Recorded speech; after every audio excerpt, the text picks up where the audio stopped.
Hadirin jamaah yang dirahmati Allah, kita akan baca Al-Matlab Ats-Tsalis, pembahasan yang ketiga dari kitab haid nifas ini, yaitu tentang al-istihadhah.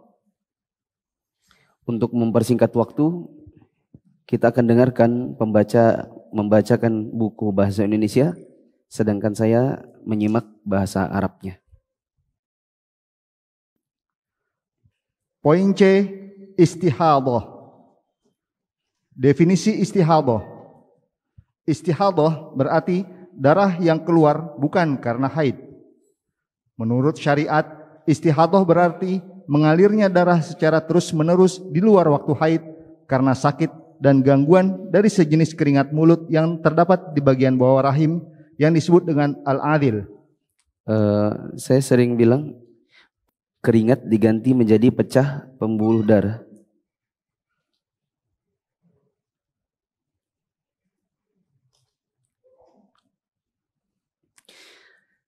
Banyak di antara kaum muslimin, tidak hanya laki-laki, bahkan sebagian wanita pun, ada yang mengira darah yang keluar dari kemaluan wanita itu disebut dengan haid semua.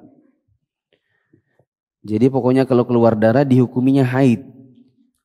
Paling tidak kalau dia melahirkan baru dihukuminya nifas. Padahal wanita itu ada darah yang ketiga yang disebut dengan darah istihadhah.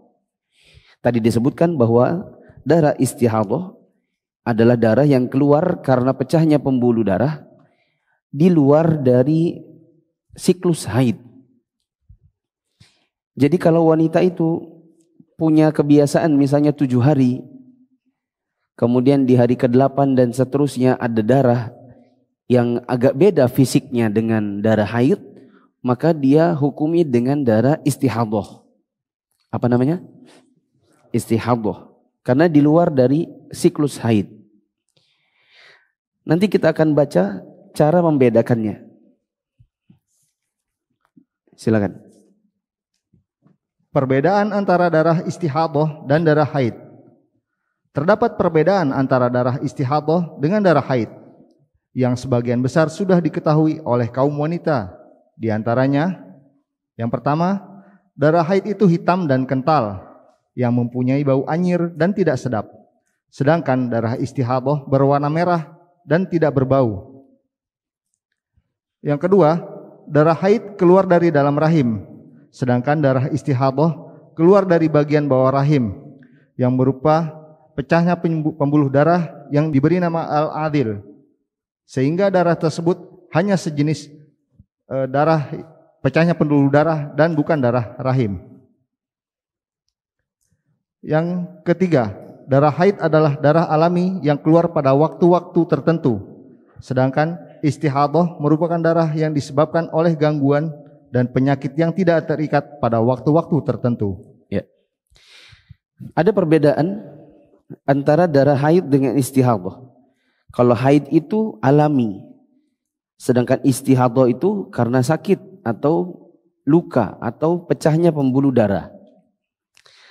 Darah haid itu keluar dari bagian dalam rahim, sedangkan istihadhah itu agak bawah rahim. Kemudian yang tadi disebutkan tadi di perbedaan paling awal, ini adalah cara membedakan fisik haid dengan istihadhah. Pertama dari sisi warna. Dari sisi apa? Warna. Antum tulis di situ ada 3 hal yang bisa membedakan darah haid dengan istihadhah kalau mau dilihat dari fisiknya. Kalau mau dilihat dari fisiknya. Pertama adalah warna. Yang kedua adalah bau. Ya. Yang ketiga adalah kekentalan.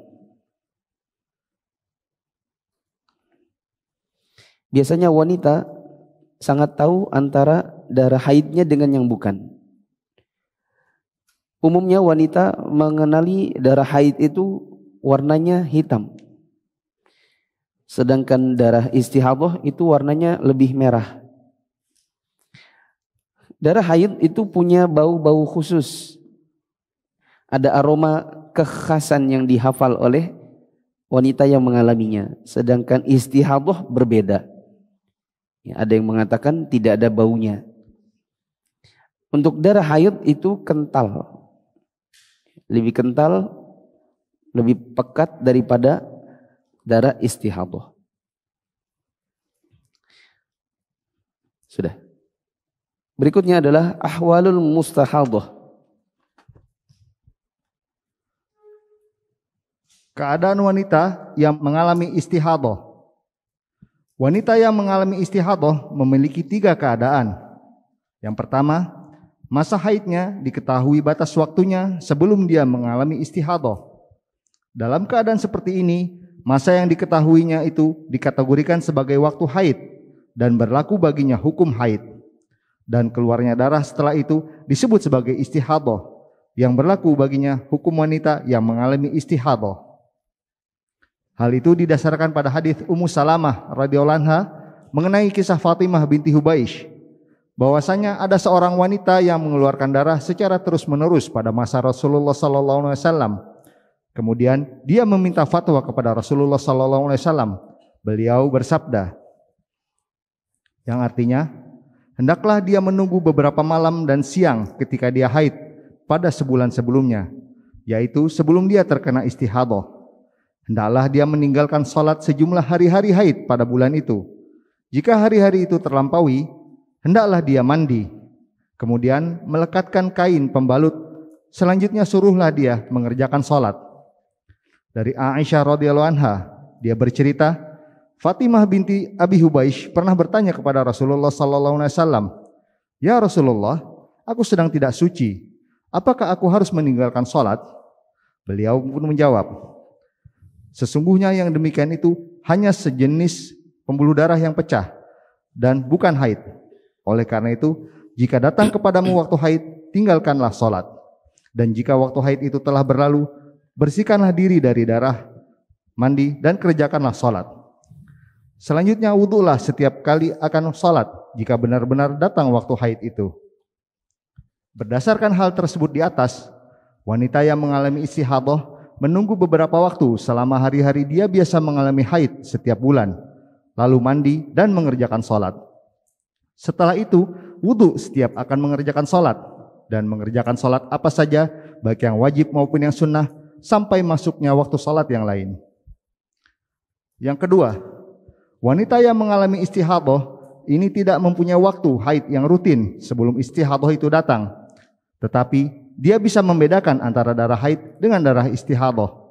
Jika darah haidnya itu berwarna kehitam-hitaman, kasar atau berbau, maka berlakulah padanya hukum haid.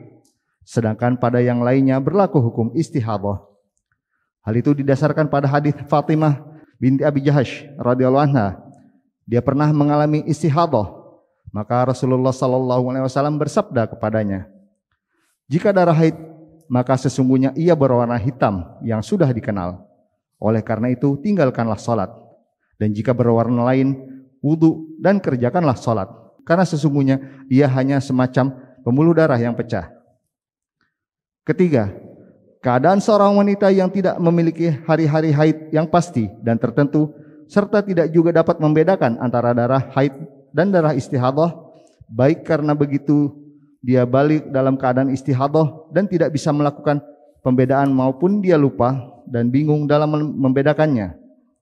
Dalam keadaan seperti itu, dia bisa menghitung hari haidnya seperti yang biasa dijalani oleh kaum wanita, yaitu 6 atau 7 hari, sesuai dengan kebiasaan yang dijalankan oleh orang-orang terdekatnya, seperti misalnya ibunya, saudara perempuan kandungnya, atau bibinya. Lalu dia memilih yang lebih dekat waktunya dari hari itu, 6 atau 7 hari pada setiap bulannya, yang dimulai dari pertama kali dia mengetahui keluarnya darah, dan selebihnya dihitung sebagai istihadah. Hal itu didasarkan pada hadis Hamnah binti Jahash radhiyallahu anha. Nabi SAW bersabda kepadanya, "Sesungguhnya yang demikian itu merupakan tipu daya dari syaitan. Oleh karena itu, jadikanlah haidmu itu 6 atau 7 hari dalam ilmu Allah.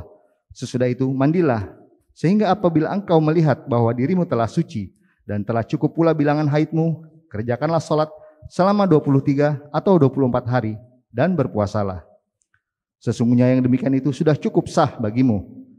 Demikian pula hendaklah engkau mengerjakan setiap bulan seperti apa yang dikerjakan oleh kaum wanita yang haid dan yang suci pada hari-hari haid dan hari-hari suci mereka. Dengan demikian terlihat jelas beberapa keadaan wanita yang menjalani istihadah, yakni wanita yang menjalani istihadah dengan memiliki kebiasaan haid yang rutin, dia boleh melakukan seperti yang dilakukan oleh wanita normal lainnya. Lalu wanita yang mengalami istihadah tetapi tidak mempunyai kebiasaan haid yang rutin, hanya saja dia dapat membedakan antara darah haid dan darah istihadah. Dalam hal itu, dia perlu melakukan pembedaan antara kedua darah tersebut. Selanjutnya adalah wanita yang tidak mempunyai kebiasaan haid yang rutin dan tidak juga dapat membedakan antara darah haid dan darah istihadah. Dalam keadaan seperti itu, dia harus mengambil sikap berdasarkan pada hadits Hamnah, yaitu menjalani haid selama 6 atau 7 hari dan sisanya dihitung sebagai istihadah. Kondisi wanita yang istihadah ada 3. Tadi disebutkan secara terperinci, di bagian akhir disebutkan lagi secara ringkasan. Teman-teman boleh mencatat, boleh juga kalimat-kalimat yang terakhir itu langsung dikasih angka saja. Keadaan wanita yang istihadah itu ada 3. Yang pertama adalah dia istihadah dan tahu durasi haidnya. Contoh, wanita ini tahu bahwa durasi haidnya adalah 7 hari. Ya, maka selama 7 hari dia hukumi dirinya haid. Sisanya istihadah. Sisanya apa? Istihadah. Bedanya di mana?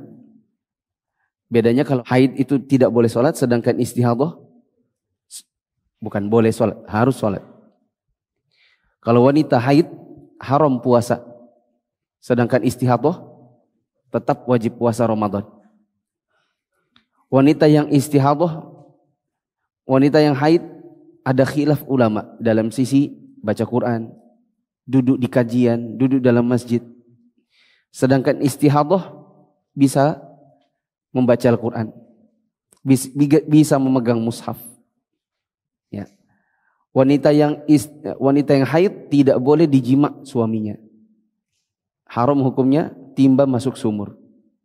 Sedangkan istihadah ada ikhtilaf, tapi pendapat yang lebih kuat adalah boleh. Begitu. Maka kalau dia tahu durasi haidnya, sepanjang durasi haid menghukumi dirinya haid, sedangkan sisanya adalah istihadah. Keadaan yang kedua, dia tidak tahu durasi haidnya, tapi dia bisa bedakan fisik darahnya. Itu ditandai di bagian akhir. Dia tidak tahu durasi haidnya, tapi dia bisa bedakan dari fisik darahnya. Misalnya wanita ini haidnya tidak tentu, kadang 7 hari, kadang 8 hari, kadang 10 hari. Ada kalanya kemudian ternyata lebih dari 10, 11, 12, 13, sampai 20 hari berdarah terus. Dan dia tahu, dia bisa bedakan fisik darahnya. Maka kalau dia lihat, oh darahnya kental, kehitaman, kemudian dia cium, ini bau haid ini, maka dihukumi apa? Haid. Ketika darahnya sudah berubah jadi warna yang kemerahan, agak tidak terlalu kental, tidak pekat, kemudian diaromai nggak ada baunya atau baunya darah biasa, maka dihukumi apa? Istihadah. Bisa dipahami jemaah? Ada yang ngangguk berarti nggak paham. Ya, nggak apa-apa. Perhatikan, tatap mata saya. Ini akhwat nih. Akhwat yang ini haidnya 7 hari. Selalu konstan. Berarti teratur. Ada kalanya darahnya itu keluar lebih dari 7 hari. Misalnya 10. Maka karena dia darahnya haidnya teratur, maka dia hukumi dirinya haid 7 hari aja. Konsekuensinya tidak sholat, tidak puasa, dan seterusnya. Nanti 3 hari sisanya, hukumnya apa? Istihadah. Berarti harus sholat. Puasa Ramadan. Paham? Ini yang biru tadi. Ada akhwat hijau. Akhwat ini, si ukhtinya ini tidak punya darah haid teratur. Kadang 7, kadang 9, kadang 10. Nah, dan ada kalanya 15 bahkan. Tapi kalau dia mau lihat darahnya, dia itu mudah untuk melihat, oh ini darahnya nih hitam. Oh ini dipegang-pegang, oh ini kental, khasnya haidku. Bahkan diambil sedikit pakai jarinya, dicium, haid. Paham? Maka ini dihukumi apa? Haid. Pada hari misalnya ke-11, dia lihat, oh darahnya sudah jadi merah. Dipegang-pegang sudah tidak seperti haid. Dicium juga, oh ini amisnya amis darah biasa. Maka mulai hari itu dihukumi apa? Istihadah. Sudah harus sholat dan harus puasa Ramadan. Ada akhwat yang ketiga. Nah, akhwat yang ketiga ini lebih bingung dia. Sudah darahnya, haidnya tidak teratur, fisik darahnya juga nggak bisa dibedakan. Haidnya nggak teratur, kadang 7, 8, 9, 11. Sudah gitu, ada kalanya dia berdarah-darah itu sampai 11 hari, 15 hari, 20 hari, yang semua darahnya itu mirip. Warnanya, kekentalannya, kemudian baunya itu dia susah bedain. Ini haid bukan ya? Nah, wanita yang bingung seperti ini, dia bisa menghukumi haidnya sebatas seperti perempuan-perempuan keluarganya.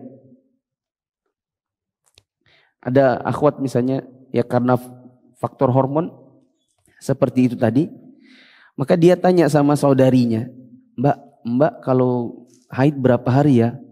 Aku 6 hari. Tanya mamanya, mama dulu kalau haid berapa hari mak? Rata-rata 7 hari. Tanya lagi tantenya, tante kalau haid berapa? Biasanya 7 hari. Oh ada yang 6, ada yang 7, ada yang 7. Berarti haidnya berapa hari? 7 aja. Sisanya istihadah. Paham? Di sini paham? Nah. Kita langsung lompat ke hukum-hukum istihadah. Boleh enggak wanita istihadah itu baca Quran, sholat dan lain-lain? Silakan. Beberapa ketentuan hukum berkenaan dengan istihadah. Status wanita yang mengalami istihadah sama dengan status hukum wanita yang suci dalam menjalankan sholat, puasa, iktikaf, menyentuh Al-Quran, membaca Al-Quran, dan berdiam diri di dalam masjid, serta berbagai kewajiban ibadah yang berlaku pada wanita-wanita dalam keadaan suci. Dan diperbolehkan bagi suaminya untuk mencampurinya. Dengan kata lain, tidak ada perbedaan antara dirinya, yaitu wanita yang mengalami istihadah, dengan wanita yang dalam keadaan suci, kecuali dalam beberapa hal berikut ini. Ya, itu dulu. Wanita istihadah harus sholat, harus puasa Ramadan, boleh iktikaf, boleh pegang Quran, boleh baca Quran, boleh duduk di masjid, boleh ikut pengajian dalam masjid. Karena hukum untuk wanita istihadah sama seperti wanita suci yang tidak sedang haid. Kecuali ada beberapa poin pembeda. Apa saja poin pembedanya? Pertama, tidak diwajibkan baginya mandi besar untuk suatu waktu, kecuali hanya sekali saja, yaitu pada saat haidnya biasa berhenti. Hal itu didasarkan pada sabda Rasulullah SAW kepada Ummu Habibah binti Jahsh. Diamlah selama masa haidmu biasa berlangsung, lalu mandi dan kerjakanlah sholat. Selanjutnya dia hanya perlu berwudu setiap akan mengerjakan sholat. Yang kedua, wajib baginya berwudu setiap kali akan mengerjakan sholat. Hal itu didasarkan pada sabda Nabi SAW di dalam hadis Fatimah binti Abi Hubaish. Kemudian berwudulah setiap kali akan sholat setelah datang waktu sholat tersebut hingga datang waktu haid. Berdasarkan hal tersebut, dia tidak boleh berwudu untuk mengerjakan sholat yang telah ditetapkan waktunya, melainkan setelah masuknya waktu sholat dan mengerjakan sholat dengan wudu tersebut, selama tidak ada hal lain yang membatalkan wudunya selain darah istihadah tersebut, sholat apapun dari sholat fardu dan sunnah hingga keluar waktu sholat. Ketiga, jika dia hendak berwudu, dia harus mencuci bekas darah dan membersihkan kemaluannya dan membalutnya dengan secari kain atau menahannya dengan memakai kapas atau pembalut yang dapat menahan darah. Hal itu didasarkan pada hadis Hamnah radhiyallahu anha. Nabi SAW pernah bersabda kepadanya, "Aku sarankan kepadamu supaya memakai kapas, karena sesungguhnya kapas bisa menghilangkan darah." Hamnah berujar, "Darah tersebut lebih banyak dari itu." Beliau SAW menjawab, "Kalau begitu pakailah secari kain." Dia berkata, "Darahnya lebih banyak dari itu dan mengalir terus menerus." Beliau SAW pun bersabda, "Kalau begitu balutkanlah dengan pembalut." Di dalam hadis Fatimah binti Abi Hubaish disebutkan, hendaklah dia mandi kemudian membalutnya dengan kain untuk kemudian mengerjakan sholat. Darah yang keluar setelah itu tidak membatalkan sholatnya karena dia telah bertakwa kepada Allah sesuai dengan kemampuannya. Selain hadis di atas, hal tersebut juga didasarkan pada hadis Fatimah binti Abi Hubaish yang lain. Berwudulah setiap kali sholat. Berwudulah untuk setiap kali sholat meskipun darah menetes ketikar. Yang keempat, menjamak dua sholat. Dengan demikian, stop dulu. Nomor 4 itu ditambahkan jamak suri namanya. Tadi saya sudah baca, di situ terjemahannya hanya jamak. Kita sering mendengar istilah para ulama dengan kata jamak suri. Tulis di situ. Menjamak sholat yaitu jamak suri. S-H-U-R-Y. S-H-U-R-Y. Jamak apa? Suri. Apa itu jamak suri? Jamak suri itu sebenarnya enggak jamak juga. Cuma mirip-mirip jamak. Kalau sholat jamak itu masuk waktu zuhur, kita kerjakan zuhur langsung asar. Atau kita tidak sholat zuhur dulu, kita tunggu waktu asar, nanti sholatnya zuhur lalu asar. Itu namanya jamak. Jamak suri itu zuhur tetap di zuhur, asar tetap di asar, tapi gandeng. Di mana zuhur dikerjakan di hampir asar. Lalu masuk waktu asar, lalu kerjakan asar. Itu namanya apa? Jamak suri. Beda dengan jamak biasa. Kalau jamak biasa, zuhur dan asar dikerjakan di salah satu waktunya. Berarti satu dari kedua sholat ini dikerjakan di luar waktunya. Kalau jamaknya jamak takdim, berarti asarnya dikerjakan di waktu zuhur. Sedangkan kalau jamak takhir, berarti zuhurnya dikerjakan di waktu asar. Artinya salah satu dari dua sholat ini betul-betul tidak di dalam waktunya. Itu namanya jamak. Sedangkan jamak suri, kedua sholat ini benar-benar masih dalam waktunya. Yaitu zuhurnya di akhir, asarnya di awal, digandeng. Apa tadi namanya? Jamak suri. Nah di terjemahan, di buku terjemahan ini tidak ditulis dengan istilah jamak suri, maka antum tulis sendiri. Coba diulang. Keempat adalah menjamak dua sholat dengan jamak suri. Ya, menjamak dua sholat dengan bentuk jamak suri. Silakan. Dengan demikian, wanita yang sedang menderita istihadah boleh menjamak sholat. Hal itu didasarkan pada hadis Nabi SAW kepada Hamnah binti Jahash. Jika kamu kuat untuk mengakhirkan zuhur dan menyegerakan asar, lalu kamu mandi dan menjamak salat zuhur dan asar serta mengakhirkan maghrib dan menyegerakan isya, lalu kamu mandi dan menjamak antara dua salat, maka kerjakanlah. Dan mandi pada waktu fajar, maka kerjakanlah salat, serta berpuasalah jika kamu mampu melakukan hal tersebut. Meski dia menjamak salat maghrib dan isya pada salah satu waktu dari kedua salat tersebut, atau menjamak salat zuhur dan asar pada salah satu waktu dari kedua salat tersebut, jamak takdim atau takhir tidak ada dosa baginya karena dia sedang dalam keadaan sakit. Hanya Allah lah tempat memohon pertolongan. Ada beberapa pengecualian dari kesamaan antara istihadah dengan wanita suci. Tadi disebutkan bahwa wanita istihadah hukumnya adalah hukum wanita suci kecuali pada beberapa poin. Apa saja yang membedakan antara wanita istihadah dengan suci? Yang pertama, untuk wanita yang istihadah, dia tidak wajib untuk mandi kecuali satu kali saja, yaitu manakala selesai haidnya.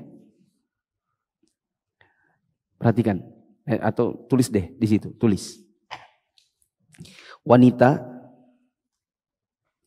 haid 7 hari. 7 hari. Kalau tulis hari jangan HARI tapi cukup H saja biar cepat. Wanita haid 7H. Hari ke-8 sampai 15 istihadah. Hari ke-8 sampai 15 istihadah. Maka mandinya cuma wajib 1 kali. Di hari yang keberapa? Hari yang keberapa? 7. 7 dong. Kan dia selesai di hari ke-7. Bukan nunggu besok hari ke-8 baru mandi. Mandinya hari ke-7. Iya enggak? Haidnya berapa hari Mbak? Hari ke-7. Selesainya jam berapa? Hari Senin jam 10 pagi. Itu hari ke-7-nya. Pertanyaannya dia mandinya kapan? Besok? Enggak. Tapi hari itu juga. Berarti wanita yang haid 7 hari dan hari ke-8 sampai 15-nya istihadah, maka dia mandinya hari ke berapa? 7, dan 1 kali itu saja wajibnya. Sisanya untuk hari ke-8 sampai 15 tidak wajib mandi. Ya, tidak wajib mandi. Ya, jadi jangan nanti istri antum kan mandi junub terus. Kenapa mandi terus? Zuhur, mau jelang zuhur mandi, jelang asar mandi. Kenapa mandi terus? Iya ini banyak darah. Kasihan wanitanya. Kita bilang, oh coba kamu cek dulu dek. Jangan-jangan kamu itu istihadah. Kayak apa itu istihadah? Nah makanya kan sering ku ajak kamu kajian di bandara. Tapi tidak pernah mau. Ya, sekarang baru bingung. Coba lihat. Saya laki-laki aja tahu. Nih darah haid tuh begini, dari istihadah begini. Dan kalau istihadah enggak usah mandi. Mandinya itu pas habis haid aja. Masa kamu sholat 5 waktu, 5-5-nya mandi terus? Ya, habis air. Ternyata yang dimasalahkan air. Nah. Ya, karena akan memberatkan kalau dia setiap sholat 5 waktu selalu mandi. Ya. Yang kedua, pembedanya adalah dia wajib untuk wudu setiap kali sholat. Wajib wudu setiap kali sholat. Ya. Dan tulis dekat situ. Tulis di sekitarnya poin kedua. Dan semua pembatal wudu berlaku untuknya. Semua pembatal wudu berlaku untuknya kecuali darah istihadahnya. Pembatal wudu berlaku untuknya kecuali apa? Darah istihadahnya. Maksudnya kalau si akhwat yang istihadah ini habis wudu mau sholat ternyata buang angin, maka tetap batal wudunya. Dia harus balik wudu. Kalau dia misalnya keluar air seni, ya misalnya dia habis wudu mau sholat nih, Terus dia melihat hal yang lucu, lalu cekikikan lalu sampai terkencing. Maka dia wajib untuk mengulang wudunya. Tapi tentunya ganti celana dalamnya berarti. Ya. Begitu. Adapun darah istihadhah, misalnya habis wudu, ya kan? Kemudian dia sholat, terus ada yang keluar dari kemaluannya. Selesai dari salam dia buka celana dalamnya, oh ternyata isinya darah, maka sholat yang tadi sah. Karena darah istihadhahnya tidak membatalkan wudunya dan tidak membatalkan sholatnya. Kemudian yang ketiga, di sini dikatakan idza aradatil wudu'a fa innaha taghsilu atharad dam. Si akhwat ini yang istihadhah, kalau dia mau wudu maka dia wajib bersihkan dulu kemaluannya dari darah. Wajib bersihkan kemaluan dari darah. Beda dengan wanita suci. Kalau wanita suci, kalau memang tidak ada BAB, nggak ada BAK, wudu ya wudu aja. Ya enggak? Jemaah perhatikan dulu. Laki-laki. Kalau teman-teman mau sholat, kan wudu dulu, ya kan? Pertanyaannya, haruskah setiap kali mau wudu cebok dulu? Haruskah cebok dulu? Tidak, kecuali kalau memang barusan BAB, BAK, baru cebok. Kalau akhwat, setiap kali dia mau wudu, haruskah si akhwat ini cebok dulu? Jawabannya tidak, kecuali baru saja BAB atau BAK. Tapi wanita istihadhah kalau mau wudu harus cebok dulu. Cebok yang mana? Kemaluan yang ada darahnya. Itu yang dimaksudkan di nomor 3. Wanita yang istihadhah kalau dia mau wudu maka dia harus cebok dulu kemaluannya. Dibersihkan dari apa? Dari darah. Begitu. Yang keempat, wanita yang istihadhah bisa jamak suri. Bagaimana itu jamak suri? Jawabannya, si akhwat ini kalau memang dia sanggup, maka dia mandi menjelang asar. Mandi jelang asar. Lalu sholat zuhur sebelum masuk waktu asar. Nanti setelah masuk waktu asar, baru dia sholat asar. Contoh, kita lihat di situ, waktu sholat 15.37 itu asarnya, ya kan? Maka si akhwat ini sudah bisa mandi jam-jam 15.15 lah. Dia udah ambil handuk, masuk kamar mandi jam 15.15, bersihkan kemaluan, mandi, keluar, dan sholat zuhur kira-kira jam 15.35. Kira-kira jam 15, kalau 35 terlalu lambat. 15.30. Berapa lama dia di kamar mandi? Ya 10 menit lah. 10 menit bersihkan kemaluan, mandi, keluar kamar mandi, taruh handuk, kemudian pakai pakaian yang baik, ya, kemaluannya disumbat dulu dengan kapas, kemudian pakai celana dalam, pakai baju, pakai mukena.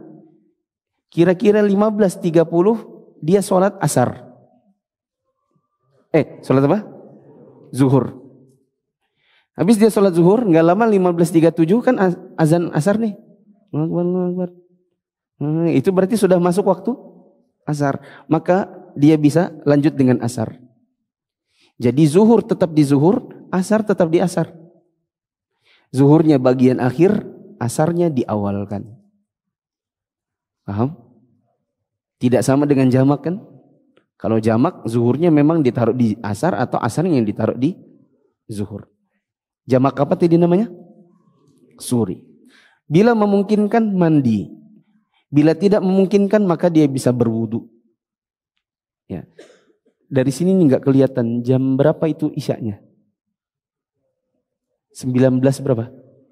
32. Isyaknya 19.32, berarti akhwat yang istihadhah ini boleh mengerjakan dengan cara 19.15 mandi.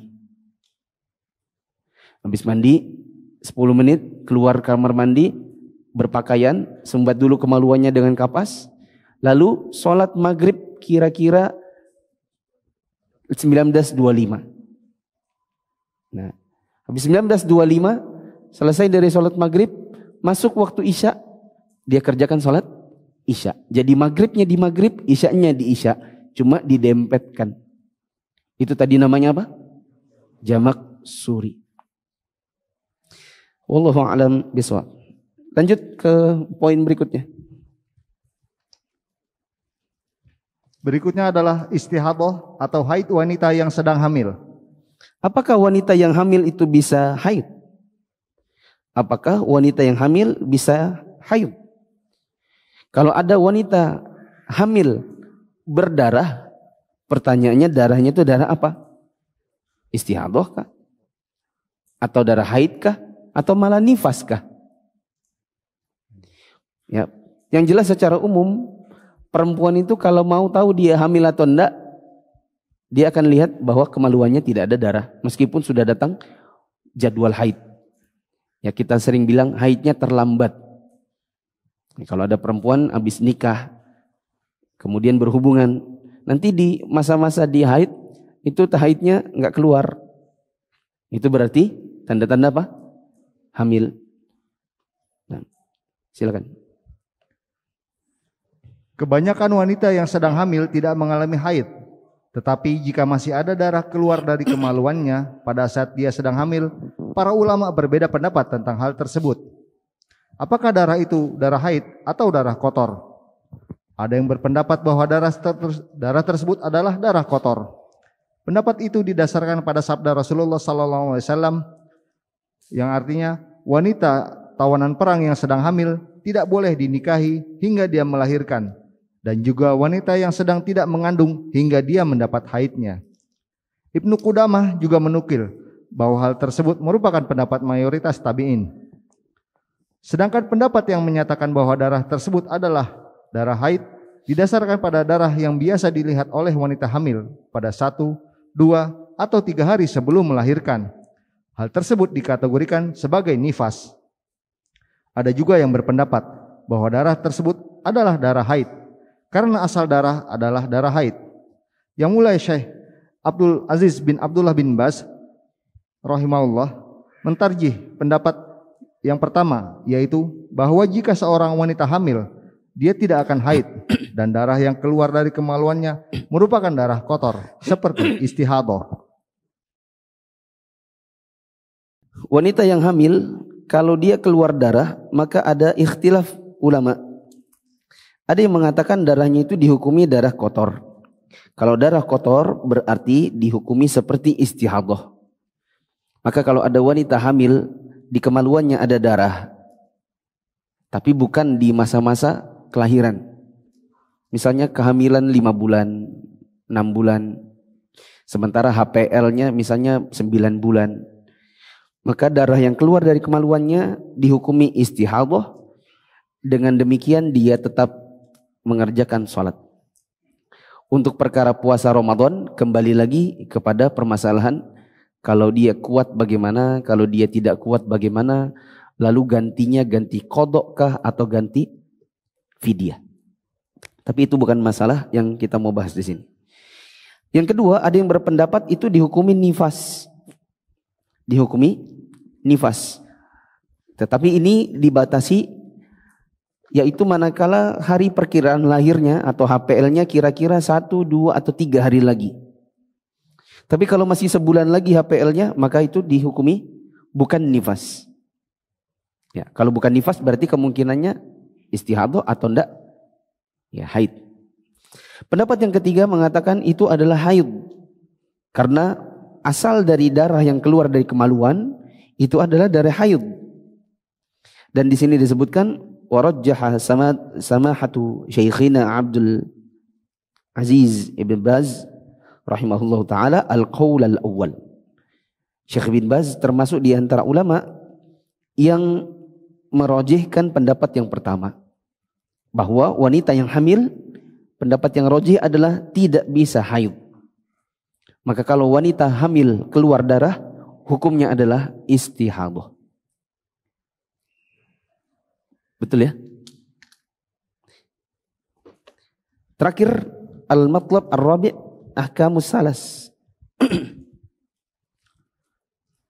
Yang keempat, hukum buang air kecil, buang angin, dan keluar madi yang keluar secara terus-menerus. Orang yang menderita penyakit keluar air seni terus-menerus, dia harus mencuci bagian baju atau badan yang terkena air seni tersebut. Juga mencuci kemaluannya setelah masuk waktu setiap sholat. Selain itu, dia juga harus selalu berhati-hati dengan menutup tempat keluarnya air seni sehingga dapat menghalanginya dari mengenai badan, pakaian, tempat sholat, atau masjid, baru kemudian berwudu. Demikian juga dengan orang yang menderita penyakit buang angin secara terus-menerus. Hukumnya sama dengan orang yang menderita penyakit keluar air seni secara terus-menerus. Ya.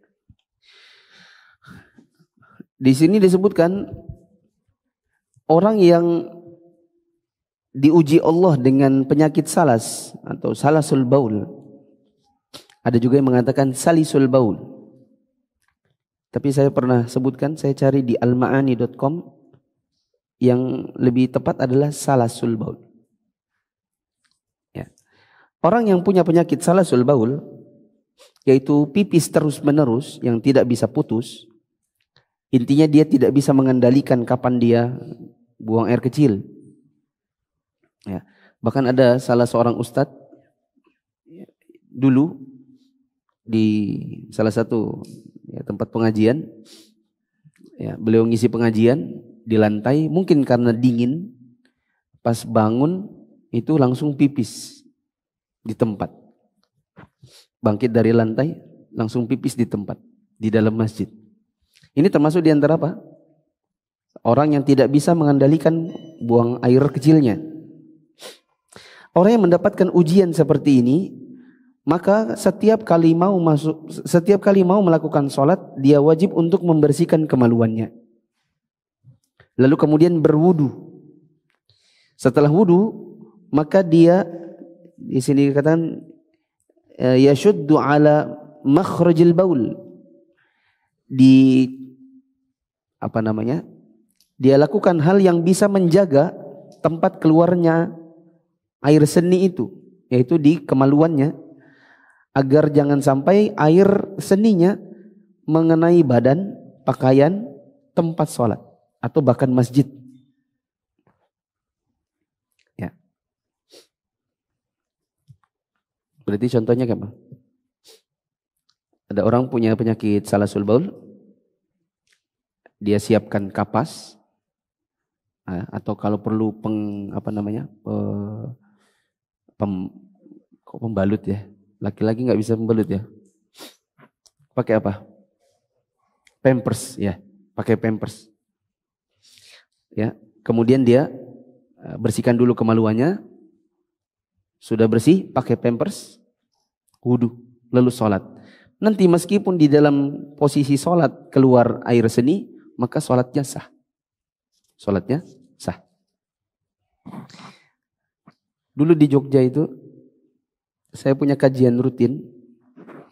Ada mahasiswa-mahasiswa yang ikut kajian. Ada salah seorang ikhwan, ya, kalau habis selesai kajian, kita sholat isya, biasanya dia ada di belakang saya di shaf 1. Tapi sering kali setelah selesai salam saya berbalik, saya dapati dia sudah hilang. Ya, suatu hari saya tanya adiknya, kenapa kakak antum itu ya?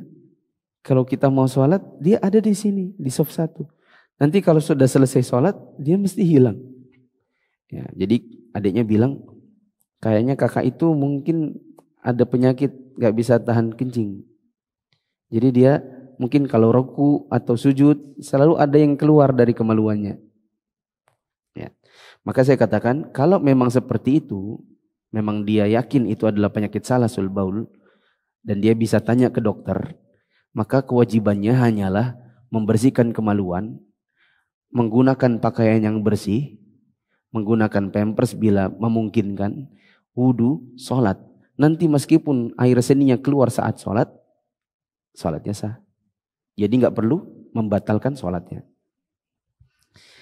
Hal yang sama berlaku untuk sahibur rih al-mustamirrah, yaitu orang yang selalu keluar angin. Ya, selalu buang angin terus-menerus, tidak bisa dikendalikan. Maka orang seperti ini hukumnya sama seperti orang yang berpenyakit salas. Kewajibannya hanyalah sekedar berwudu. Boleh dia cebok. Ya, siapa tahu ya. Kenapa? Siapa tahu kalau dia buang angin itu yang keluar bukan cuma angin. Ya, tapi juga air, apalagi feses gitu ya. Kita sering menyebutnya dengan kata tepecirit. Maka bersihkan dulu kemaluannya. Kalau sudah, maka wudu, pakai pakaian yang bersih. Nanti waktu sholat ternyata keluar apanya? Anginnya, maka sholatnya tetap sah. Karena ini namanya ya musibah, penyakit. Kita lanjutkan yang ketiga. Juga orang yang menderita keluar madi terus-menerus, dia hanya perlu memercikan air pada bagian yang terkena madi tersebut, kemudian mencuci kemaluannya dan kedua buah dakarnya setelah masuk waktu sholat. Semua orang yang menderita ketiga hal di atas harus berwudu setiap kali akan sholat, sama persis seperti wanita yang menderita keluar darah istihadhah. Ya, stop. Ada juga orang yang keluar madhi terus-menerus. Kita pernah baca di awal-awal sekali, madhi itu adalah air yang kental, bening dan keluarnya karena apa teman-teman? Air madhi itu adalah air yang cair, kental, bening, keluarnya karena bangkit syahwat. Jadi mungkin ada orang yang syahwatnya bangkit terus-menerus, lalu keluar terus-menerus madhi. Sebagaimana salah seorang di antara sahabat Nabi, dia mengatakan kuntu rajulan madza. Ya, madza'a. Aku adalah laki-laki yang dulu sering keluar madhi. Ya, yakni Ali bin Abi Thalib. Tetapi aku malu untuk bertanya kepada Nabi karena aku adalah menantunya. Nah, untuk orang yang seperti ini, maka kewajibannya adalah sebelum dia berwudu, maka dia bersihkan dulu kemaluannya dan buah zakarnya. Setelah itu baru kemudian wudu lalu sholat. Nah, jadi kalau orang yang sakitnya kencing terus menerus, dia bersihkan pakaiannya, bajunya. Ya, kalau perlu celana dalamnya diganti. Kalau laki-laki atau perempuan yang keluar angin terus-menerus, maka dia bisa wudu saja. Tapi siapa tahu ada cairan yang keluar dari duburnya, dia boleh cebok juga. Ya. Untuk wanita yang istihadhah, maka dia bersihkan kemaluannya dari darahnya. Untuk laki-laki yang keluar madhi terus-menerus, maka dia bersihkan kemaluannya dan buah zakarnya. Orang-orang yang seperti ini semuanya, maka mereka ada kewajiban untuk berwudu, tapi tidak ada kewajiban mandi. Dan mereka mengerjakan sholat dengan wudu. Selanjutnya. Dia boleh mengerjakan sholat fardu dan sunnah dengan wudu tersebut. Apa yang keluar dari kemaluannya setelah itu tidak membatalkan sholatnya atau berdosa. Baik ia keluar sebelum maupun saat mengerjakan sholat sampai keluar dari waktu sholat tersebut. Ya. Kalau dia sudah wudu, perhatikan jemaah. Kalau orang-orang ini sudah wudu, maka apa-apa yang keluar dari kemaluannya setelah wudu itu tidak membatalkan wudunya, tidak membatalkan sholatnya. Bisa dipahami? Nah, lanjut. Penderita penyakit keluar air seni terus-menerus hendaklah menyediakan pakaian bersih dan suci yang disiapkan khusus untuk salat saja. Jika tersebut tidak memberatkannya karena kencing itu najis. Ya. Orang yang punya penyakit seperti ini, keluar darah terus-menerus, keluar kencing terus-menerus, usahakan punya baju ganti. Ya, kalau dari teman-teman misalnya ada yang sudah tidak bisa mengendalikan air kencing, ya, kadang dia pipis sendiri, ya. Tambahkan di sini, saya yakin hukumnya sama dengan orang yang ambeien parah. Ya, saya yakin hukumnya sama. Ada orang yang ambeien parah, jadi darah keluar terus menerus. Ya, saya pernah dicurhati salah seorang sepupu. Dia bilang, aku nih kenapa ya? Kalau sholat itu darahnya keluar terus menerus. Jadi aku nih bingung, sholat nggak ya? Darah apa kak? Darah ambeien. Ambeiennya sudah parah. Jadi darahnya tidak bisa dikendalikan. Saya kira hukumnya sama. Hukumnya sama. Kalau bisa dia punya baju ganti. Ya. Entah ditaruh di motor, di mobil. Ya. Supaya kalau datang waktu sholat bisa ada gantinya. Minimal celana dalamnya. Dikatakan di sini, idza lam yashqa alaih. Itu dilakukan kalau tidak memberatkan. Fa in syaqqa alaihi dzalika ufiya anhu. Tapi kalau itu memberatkan dirinya maka dimaafkan. Ya sudah. Ya misalnya ada orang celana dalamnya cuma 2. Bajunya cuma 2 pasang. Jadi kalau kotor yang ini pakai yang ini harus cuci. Kasihan dia kalau disuruh bawa baju ganti terus. Ya. Maka ya, cukuplah baginya untuk misalnya pakai pampers saja. Selanjutnya.